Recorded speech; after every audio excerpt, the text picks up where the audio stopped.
ଲାଇଫରେ ବିଭିନ୍ନ ପ୍ରଶ୍ନ ଉତ୍ତର ଆମେ କନଫ୍ୟୁଜ୍ ଥାନ୍ତି ବହୁତ। ୟାକୁ ପଚାରନ୍ତି ତାକୁ ପଚାରନ୍ତି, ଦ୍ୱନ୍ଦ୍ୱରେ ରୁହନ୍ତି, କନଫ୍ୟୁଜ୍, ଡିପ୍ରେସନ୍। କେବେ କୋଶ୍ଚିନ୍ଟାକୁ ଭଲକି ଦେଖନ୍ତି, ପ୍ରଶ୍ନଟାକୁ ଭଲକି ଦେଖନ୍ତିନି।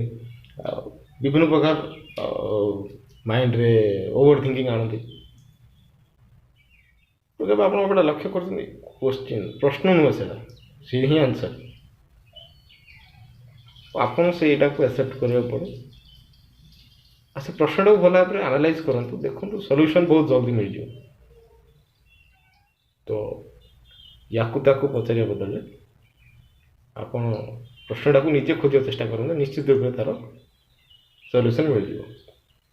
ଧନ୍ୟବାଦ।